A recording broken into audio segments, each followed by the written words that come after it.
اصل میں مسئلہ کیا ہے؟ ابراڈ تو سب نے جانا ہے، لیکن کوسچنس بہت زیادہ ہیں اور ان کے آنسرز دینے والا کوئی بھی نہیں۔ اگر کوئی ہمیں یہ تو بتا دیتا ہے کہ کس کنٹری میں جانا ہے، لیکن آگے کوئی یہ نہیں سجیسٹ کرتا کہ اس کی پروسیسنگ میں ٹائم کتنا لگے گا، اور پھر ساتھ میں کہ کیا اگر آپ اس کنٹری کو سلیکٹ کر رہے ہیں تو وہاں آپ کو اپنا ڈیزائر کورس ملے گا یا نہیں ملے گا، اس کے ساتھ وہاں کی جاب ریشو کیا ہے، کیا وہاں جا کے کوئی سکسیسفل ہوا ہے یا نہیں ہے۔ تو اس طرح کے بے شمار سوالات ہیں آپ کے دماغ میں بھی، تو اسی لیے یہ پوڈ کاسٹ اسٹارٹ کیا جا رہا ہے آپ کے لیے اور آپ کے ان تمام سوالات کو ایڈریس کرنے کے لیے۔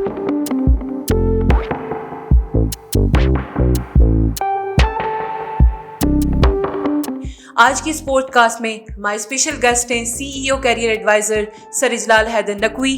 Thank you so much sir for giving us time today. السلام علیکم۔ جی وعلیکم السلام۔ سر کیسے ہیں آپ؟ سب سے پہلے میں آپ کو شکریہ ادا کرتی ہوں کہ آپ نے آج ہمیں جوائن کیا اس پوڈ کاسٹ میں۔ الحمدللہ جی میں ٹھیک ہوں، اور آپ کا شکریہ آپ نے ہمیں انوائٹ کیا۔ اوکے، سب سے پہلے آپ مجھے یہ بتائیں کہ آپ کون سی جگہ سے بلانگ کرتے ہیں اور آپ اپنی کوالیفیکیشن کے بارے میں مجھے تھوڑا سا بتا دیں۔ Basically I belong to Hajira Azad Kashmir, اور میں نے LLB کیا AJK یونیورسٹی مظفر آباد سے، then I did my LLM from BPP university London.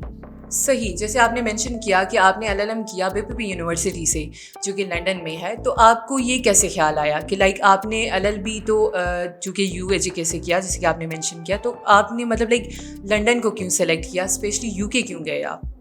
دیکھیں نتاشا، میرا یہ ہمیشہ سے ڈریم تھا، میں نے بارٹ لاء کرنا تھا، تو اس کے لیے جب میں نے اپنا LLB کیا اس کے بعد آئی ڈیسائیڈڈ کہ مجھے موو کرنا چاہیے اپنی فردر اسٹڈیز کے لیے۔ تو بارٹ لاء جو کہ UK کی یونیورسٹیز ہی کراتی ہیں، that's why I choose UK، اور میں نے BPP یونیورسٹی میں ایڈمیشن لیا اینڈ دین اپنی ایجوکیشن کو وہاں سے کنٹینیو کر لیا۔ صحیح، جیسے کہ آپ نے بتایا کہ آپ چونکہ BPP سے آپ نے LLM کیا ہے، ایک تو کائنڈلی آپ ہمیں یہ مینشن کر دیں کہ آپ نے وہ کب کیا تھا، اور دوسرا یہ کہ کیا تب UK جانا آسان تھا؟ جی، میں نے 2022 کے جنوری میں ایڈمیشن لیا تھا، اور 2022 کے اینڈ پہ یعنی جنوری 2023 میں نے اپنی ڈگری کمپلیٹ کی۔ اینڈ UK جانا دیکھیں ایسے ہی، جو کہ گورنمنٹ کی جو پالیسیز تھیں UK کی، اس میں کوئی ایسا بہت زیادہ سڈن چینج نہیں آیا۔ اسٹل ابھی جو 2022 میں پالیسیز تھی تقریباً سیم ہے، کچھ چیزوں میں چینجنگس ہوئی ہیں، جیسے ڈپینڈنٹس مطلب اب آپ کے ڈاٹ پروگرامس کے اوپر نہیں جا سکتے، اور کچھ فیس وغیرہ ان میں کچھ انکریمنٹ ہوا ہے۔ So rest of the policies are same. جیسے کہ سر آپ نے مینشن کیا کہ آپ حجیرہ سے بلانگ کرتے ہیں، تو آپ وہاں سے بلانگ کرتے تھے، پھر آپ نے اپنا UK جانے کا فیصلہ کیا، چلے وہ آپ نے بتا دیا کہ it was your dream, but پھر آپ نے لائک آپ بزنس کے لیے کسی اور فیلڈ کو بھی تو سلیکٹ کر سکتے تھے، آپ کوئی اور جاب بھی تو پرسیو کر سکتے تھے۔ آپ نے UK جانے کے بعد ایک کیریئر ایڈوائزر جو کہ آپ کی فرم ہے جس کے آپ فاؤنڈر ہیں، صرف اسی کی بنیاد رکھنا اور اس کو کیوں ڈیولپ کرنے کا سوچا؟ نتاشا، بزنس ہم ساتھ میں اور بھی کر رہے ہیں، this is not the only business کے جو میں لے کر چل رہا ہوں۔ ہم الحمدللہ میری 2 سے 3 اور کمپنیز بھی چل رہی ہیں، اور ہم ان کو بھی لے کر چل رہے ہیں۔ کریئر ایڈوائزرز بیسکلی اس کے اوپر ہمارا پرائمری فوکس اس وجہ سے ہے کہ جب میں خود اس پروسیس سے گزرا ہوں، تو ایٹ دیٹ ٹائم لائک میں نے کافی سارے مسائل کا سامنا کیا۔ سو میں نے اسی ٹائم ڈیسائیڈ کر لیا تھا کہ جب میں تھوڑا سا بھی اسٹیبل ہو جاؤں گا انشاءاللہ، تو میں ایٹ لیسٹ ایک ایسا پلیٹ فارم ضرور بناؤں گا جس کے اوپر ایک مطلب کلیکٹیو گائیڈنس مل سکے لوگوں کو، چونکہ انڈیویجولی مطلب لوگ بار بار مجھ سے پوچھتے تھے اسٹوڈنٹس کہ آپ UK کیسے گئے، پروسیس سارا کیسے ہوتا ہے، تو ایک بندے کو انڈیویجولی گائیڈ کرنا مشکل تھا۔ دیٹس وائی ڈیسائیڈڈ کہ ایک اس طرح کا پلیٹ فارم بنایا جائے۔ پھر ہم نے کریئر ایڈوائزرس کی بنیاد رکھی۔ تو اس کا جو پیورلی مقصد تھا وہ یہی تھا کہ اسٹوڈنٹس کو گائیڈ کیا جا سکے، اور جن مسائل کا سامنا میں نے کیا ہے ان مسائل سے اسٹوڈنٹس کو بچایا جا سکے، اور ایک لائک ڈور اسٹیپ کے اوپر، یعنی کہ جیسے ہم ابھی بھی میکسیمم کوشش کرتے ہیں کہ ہم اسٹوڈنٹس کو یونیورسٹیز کے اندر جا کر سیمینارز وغیرہ کر کے اور ایکسپوز کر کے گائیڈ لائن پرووائڈ کر سکیں۔ تو یہی میری کوشش ہے، اور یہی ہماری ٹیم بھی اسی گول کو لے کر چل رہی ہے کہ ہم اسٹوڈنٹس کو ان کے پاس جا کر کمپلیٹ جو گائیڈ لائن ہے وہ پرووائڈ کر سکیں۔ سو یس، یہی ریزن تھا جس کی وجہ سے ہم نے کریئر ایڈوائزرس کی بنیاد رکھی۔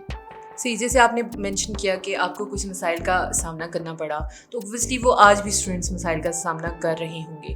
تو کیریئر ایڈوائزرز ان کے لیے مطلب like why they select career advisors? Because دیکھیں اور بھی جیسے فرمس ہیں ہمارے ساتھ وہ کام کر رہی ہیں، تو وہ کیریئر ایڈوائزرز کا انتخاب کیوں کریں؟ آخر اس کے پیچھے آپ کو کیا لگتا ہے کہ آپ ایسی کیا فیسلٹیز دے رہے ہیں جو ان کے لیے ہیلپفل؟ نتاشا بیسکلی تو یہ ہے کہ دیکھیں ایک انسان جو خود کبھی اسلام آباد سے کراچی پہ زندگی ساری نہ گیا اور وہ اگر آپ کو یہ بتا رہا ہو کہ میں آپ کو یو ایس سے ایسے بھیجوں گا یا یو کے ایسے بھیجوں گا یا وہاں پر جا کر آپ کو یہ مسائل کا سامنا کرنا پڑے گا، تو that doesn't make any sense. So Pakistan کے اندر میجورٹی جو کنسلٹنسی فرمز اس ٹائم آپریٹ کر رہی ہیں ان کو لیڈ کرنے والے لوگ خود مطلب ان کے پاس کوئی انٹرنیشنل ایکسپوجر نہیں ہے. یس، سو ایک تو یہ میجر پرابلم ہے. ہم ظاہر ہے یو کے سے آپریٹ کر رہے ہیں، ہمارا مانچسٹر کے اندر آفس ہے، ہمارا یو کے لنڈن کے اندر آفس ہے، ہمارا دبئی کے اندر آفس ہے. سو ہم اس کو گلوبلی آپریٹ کر رہے ہیں. سیکنڈلی یہ کہ ہماری یہ کوشش ہے جس پرپز کے لیے ہم نے اس کو انیشیٹ کیا تھا وہ یہی ہے کہ بچوں کی یعنی کہ پیرنٹس ان کے لیے بڑی مشکل کے ساتھ یہ سارے پیسے جمع کرتے ہیں، اتنی ہیوی انویسٹمنٹ کرتے ہیں. سو وی آلویز ٹرائی اور بیسٹ کہ ان کی جو انویسٹمنٹ ہے وہ سیفلی اپنی جگہ تک پہنچے اور بچہ جو ہے وہ ایجوکیشن جہاں پر بھی جس بھی کنٹری سے پرسو کرنا چاہتا ہے وہاں سے خیر خیریت اور سے پہنچ جائے اور سیفلی فائنینشلی اسپیشلی اس کا کوئی نقصان نہ ہو، یعنی اس کی انویسٹمنٹ رائٹ پلیس پر اس کے پیسے انویسٹ ہو سکیں. ایڈیشنلی بہت سی کنسلٹنسی فرمز ایسی ہیں اسپیشلی جو بڑے نام ہیں، میں نام کسی کا نہیں لینا چاہتا، وہ جب اسٹوڈنٹس ان کے پاس ڈاکیومنٹس لے کر جاتے ہیں تو اسٹارٹ میں ہی وہ ڈیمانڈ کرتے ہیں کہ ہاں جی ہمیں اتنے ہزار پے کر دیں، اتنے لاکھ پے کر دیں، اور جب وہ اپنے چارجز لے لیتے ہیں پھر اس کے بعد ایکچولی میں ہمیشہ یہ بات کوٹ کرتا ہوں کہ پہلے اسٹوڈنٹ آگے آگے ہوتا ہے، وہ اسٹوڈنٹ کے پیچھے پیچھے ہوتے ہیں، لیکن جب اسٹوڈنٹ سے کنسلٹنسی کے چارجز لے لیے جاتے ہیں اس کے بعد اسٹوڈنٹ ان کے پیچھے پیچھے ہوتا ہے اور وہ آگے آگے بھاگ رہے ہوتے ہیں. سو ہم جب بھی ہمارے پاس اسٹوڈنٹ آتا ہے 100 اسٹوڈنٹس کو الحمدللہ ہم سروسز دے چکے ہیں. ہم کسی بھی اسٹوڈنٹ سے کچھ بھی ڈیمانڈ نہیں کرتے، اسٹریٹ اوے اس کو فری کاؤنسلنگ دیتے ہیں اور اس کے بعد اس کا سارا جو پروسیس ہے اس کو ہم پراپرلی ہینڈل کرتے ہیں. And on top of that ہم اس ٹائم کے اوپر ہم نے لینگویج سکسیس اسکالرشپ انٹروڈیوس کرائی تھی 6 months پہلے، اور ابھی تک ہم درجنوں اسٹوڈنٹس کو جو کہ ہمارے ریسنٹ اسٹوڈنٹس یو کے گئے ہیں ان کو ہم لینگویج سکسیس اسکالرشپ کے نام کے اوپر جو اسٹوڈنٹس نے اپنے لینگویج ٹیسٹ کی بکنگ کے اوپر انویسٹمنٹ کی ہوئی ہوتی ہے یا پھر جو اس کی پریپریشن کے اگینسٹ وہ انویسٹ کرتے ہیں، یہ تقریباً 70,000 سے لاکھ روپے کی انویسٹمنٹ بنتی ہے. تو یہ ان کا جب ویزا سکسیزفل ہو جاتا ہے تو ہم ان کو پے بیک کرتے ہیں، بجائے سے لینے کے ہم ان کو اپنی طرف سے پے کر رہے ہیں. سو یس، یہ وہ سارے فیکٹرز ہیں جو کہ کیریئر ایڈوائزرز کو باقی کمپنی سے منفرد بناتے ہیں. صحیح ہے، thank you so much sir. Exactly یہ ساری چیزیں ایک اسٹوڈنٹ کو free consultation, free assessment provide کرنا اینڈ فری اس کی پورا پروسیسنگ کرنا، that's is some thing which makes you different from other firms. اچھا، آپ مجھے اب یہ بتائیں کہ جیسے کہ آپ نے بتایا کہ آپ خود بھی کشمیر سے بلانگ کرتے ہیں. ایز پر مائی انفارمیشن کہ کیریئر ایڈوائزر کشمیر کی واحد مطلب پہلی کنسلٹنسی فرم ہے جس کی بنیاد مطلب آپ نے رکھی تھی. تو آپ کیا کشمیر کے بچوں کے لیے لائک ان کے لیے آپ ایسی کیا سہولیات دیتے ہیں یا جس کی وجہ سے لائک کہ وہ آپ کو پریفر کریں؟ دیکھیں جی، میں نے جب یہ اسٹارٹ لیا تھا تو اس ٹائم پہ میرا ایکچولی میں نے صرف یہی سوچا تھا کہ چونکہ پاکستان کے اندر ڈفرینٹ سٹیز میں بہت ساری کنسلٹنسی فرمز آپریٹ کر رہی تھیں، کشمیر کے اندر اس چیز کا بہت زیادہ فقدان تھا. اور جب میں نے یہ انیشیٹو لیا تھا تو اسی وجہ سے لیا تھا. میرا ایکچولی اس ٹائم پہ ٹارگیٹ یہ تھا کہ کشمیر کے اسٹوڈنٹس کو فیسیلیٹیٹ کیا جائے، بٹ لیٹر آن میں نے یہ دیکھا کہ صرف کشمیر نہیں بلکہ پاکستان کے بھی ڈفرینٹ سٹیز میں، یعنی بڑے سٹیز کو چھوڑ کے اسپیشلی جو چھوٹے سٹیز ہیں ان سٹیز کے اندر اس طرح کی فیسلٹیز نہیں ہیں. سو اب تو الحمدللہ ہم پاکستان کے آلموسٹ 15 سٹیز کے اندر سارے بڑے چھوٹے سٹیز کے اندر بیٹھے ہوئے ہیں، ہمارے آفیسز موجود ہیں ساری لوکیشنز کے اوپر، اور کچھ نئے آفیسز ہم بنانے جا رہے ہیں. جیسے ہمارا ابھی دسمبر کے فرسٹ ویک میں سوات کی آفس کی اوپننگ ہے، کراچی میں ہمارے آفس کی اوپننگ ہونے جا رہی ہے نیکسٹ منتھ. تو اب تو ہم پورے پاکستان میں پھیل چکے ہیں، لیکن کشمیر کے اسٹوڈنٹ، ظاہر ہے میرا تعلق کشمیر سے ہے تو ہم ان کو پریفر کرتے ہیں، اور ان کے لیے ہم نے کشمیر کے اندر 2 آفیسز بنائے ہیں. مظفر آباد میں بنایا ہے، کوٹلی میں بنایا ہے، تاکہ ڈور اسٹیپ کے اوپر ان کو گائیڈ لائن مل سکے ابھی ہمارا مزید ارادہ ہے کشمیر کے 1-2 اور سٹیز کے اندر ہم بنائیں گے. سو یس فیسلٹیز کے اندر کوئی ڈسکریمنیشن نہیں ہے. سارے ہی جو ہمارے کلائنٹس ہیں ہمارے لیے وہ سارے بہت قابل احترام ہیں, وہ پاکستان سے ہیں, وہ کشمیر سے ہوں. فیسلٹیز سب کے لیے سیم ہے, لیکن ظاہر ہے بینگ اے کشمیری میری کوشش یہ ہے کہ چونکہ کشمیر کے اندر یہ فیسلٹی کم ہے تو ان لوگوں کو زیادہ سے زیادہ فیسلٹیٹ کیا جا سکے. ایسی ہے جیسے کہ آپ خود بھی کشمیر سے بلانگ کرتے ہیں, اور جب آپ نے پروسیسنگ اسٹارٹ کرائی تھی تو آپ کو وہاں سے موو کرنا پڑا تھا, تو آپ نے مطلب اس چیز کو کور کرنے کی کوشش کی ہے, ان کو وہاں پہ فزیکل کنسلٹیشن کی صورت میں آپ نے وہاں پہ آفیسز کھولے, تو that's a really great thing for them.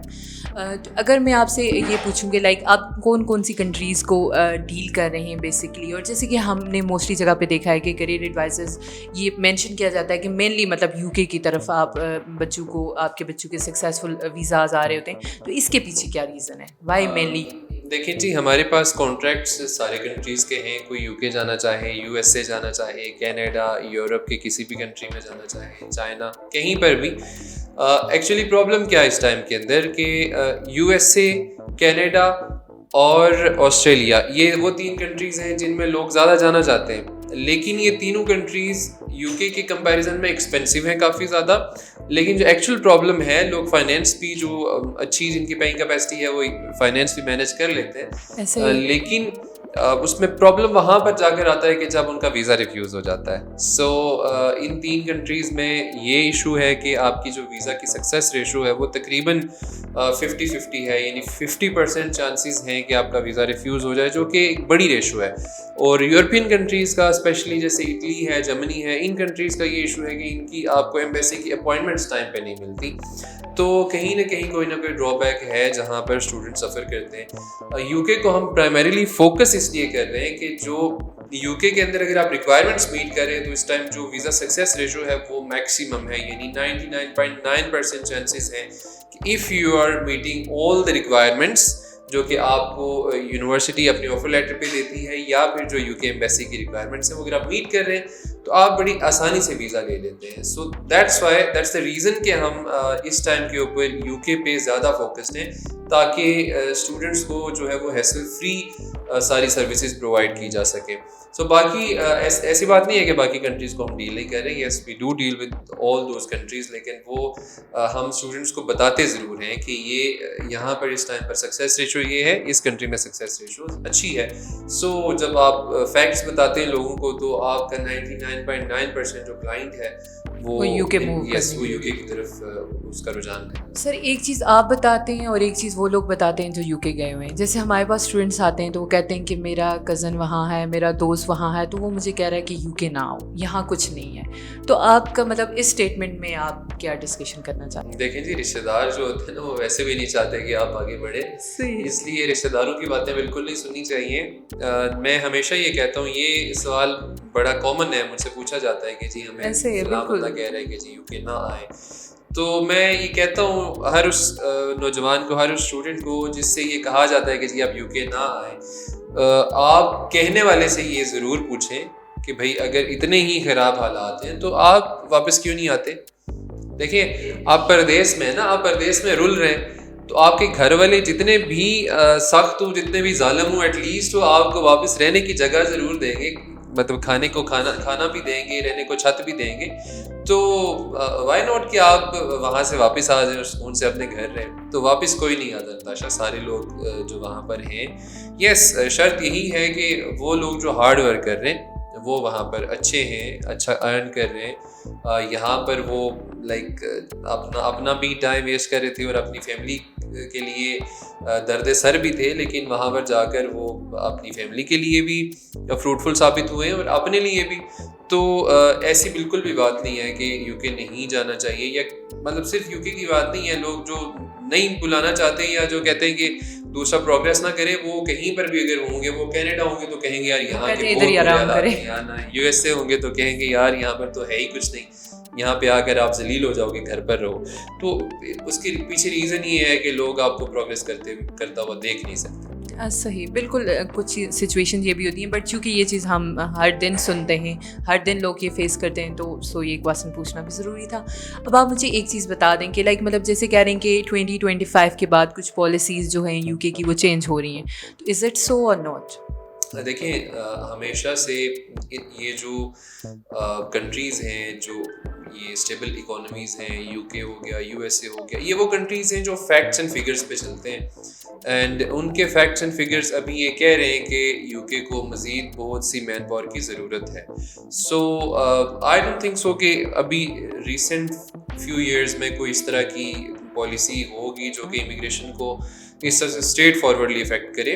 چھوٹی موٹی پالیسیز چینج ہوتی ہیں, جیسے ہم نے دیکھا ہے لاسٹ ایئر ڈیپینڈنس بند ہو گئے, ابھی جنوری سے جو مینٹیننس ہے وہ زیادہ ہو رہی ہے. سو یہ وہ پالیسیز ہیں جو کہ پالیسی میکرز بہت سارے فیکٹرز کو مائنڈ میں رکھ کر چینج کر رہے ہوتے ہیں. لیکن آئی ڈونٹ تھنک سو, میری رائے ہے ذاتی, غلط بھی ہو سکتی ہے, لیکن بیسڈ آن دی ایکسپیرینس میں یہ سمجھتا ہوں کہ ابھی ان ریسنٹ یہ جو آنے والے سال ہیں ان میں کوئی اس طرح کی مزید 2-3 سال ایٹ لیسٹ مجھے کوئی پالیسی وہ ہوتی ہوئی نظر نہیں آ رہی جو کہ اسٹوڈنٹس کا یہ جو ساری جرنی ہے اس کو افیکٹ کر سکے. اوکے سر, اصل میں یہ تو کچھ تھے بہت ہی جنرل کویسچن جو میں نے آپ سے کیے. اوبویسلی ہمارے اسٹوڈنٹس ایسے ہیں جو جاننا چاہتے ہیں وہاں کی یونیورسٹیز کے بارے میں, وہاں جابس کے بارے میں, پھر اور جو انہیں وہاں پہ ڈفرینٹ طرح کے ایشوز ہوتے ہیں اکوموڈیشن کے بارے میں, وہ سارے کویسچنس مطلب ڈیلی بیسس میں ہمیں سننے کو ملتے ہیں. تو اٹس بیٹر کہ ہم انہیں اس پوڈ کاسٹ کے تھرو, ان سیریز کے تھرو انہیں ہم بتا سکیں تاکہ ہر بندے کے لیے ایزیلی ایکسیسیبل ہو ایک چیز, ایک انفارمیشن. تو اس کے لیے اوبویسلی ایک podcast is not enough, تو آپ میں کوشش کریں گے آپ ہمیں ٹائم دیں اور ہم آپ کو انوائٹ کرتے رہیں گے. آپ ہماری اسی طرح جو کویسچنس ہوں گے, جو ٹاپکس ہوں گے, ان کو ہم انشاءاللہ فردر ڈسکس کریں گے. لاسٹ پہ آپ ہمارے اسٹوڈنٹ کو کیا سجیسٹ کرنا چاہیں گے, کائنڈلی آپ وہ بتا دیں and then we will and this. جی انشاءاللہ میں جب تک پاکستان ہوں تو آئی ول ٹرائی مائی بیسٹ کہ زیادہ سے زیادہ ٹائم دیا جا سکے, اور میں آپ کو اور باقی ٹیم کو بھی یہ سجیسٹ کروں گا, خود بھی جو اسٹوڈنٹس میرے ساتھ ان کانٹیکٹ ہیں جو کہ UK چلے جاتے ہیں اور پھر واپس لائک جو ویکیشنس پہ گھر آتے ہیں, یا پھر جن اسٹوڈنٹس کا پروسیس ہو جاتا ہے ان اسٹوڈنٹس کو بھی آپ یہاں پر انوائٹ کریں. میں بھی انشاءاللہ ان کے ساتھ ان کانٹیکٹ رہوں گا. تو اس سے یہ ہوتا ہے کہ جو اسٹوڈنٹ خود جس نے آپ کے ساتھ آپ سے سروسز لی ہوئی ہوتی ہیں, یا پھر جو خود UK چلا گیا ہوتا ہے, تو وہ پھر اپنا جو ایکسپیرینس شیئر کرتا ہے اس کا ایک جو تاثر ہے وہ ڈفرینٹ ہوتا ہے. آبویسلی لوگوں کو بہت سارا کچھ سیکھنے کو ملتا ہے. سو یس, ایک تو یہ چیز ہے. سیکنڈلی میسیج یہی ہے کہ جی بس جس نے کرنی ہے اپنی یہ جرنی اسٹارٹ, تو مطلب آپ کو ویٹ کرنے کی کوئی ضرورت نہیں ہے. January intake is about to close, تو آپ just compile your documents and bring those documents to us. We are just sitting here for you people. اور جب بھی ہمارے پاس اسٹوڈنٹس آتے ہیں, ہماری ٹیم الحمدللہ اتنی پروفیشنل اور ایفیشینٹ ٹیم ہے کہ اس کو as soon as possible we always try our best کہ اس کو جو ہے وہ جلدی سے جلدی اسٹوڈنٹ کا پروسیس جو ہے سکسیزفل کیا جا سکے. سو جنوری انٹیک کے لیے اسٹوڈنٹس بس جلدی سے اپنا پروسیس اسٹارٹ کرا لیں تاکہ آپ کا انٹیک کلوز ہونے سے پہلے اپنا یہ جو آپ کا سارا پروسیس ہے یہ کمپلیٹ ہو سکے. Okay, thank you so much, sir, for your time. Inshallah, we will meet in the next podcast. Thank you so much.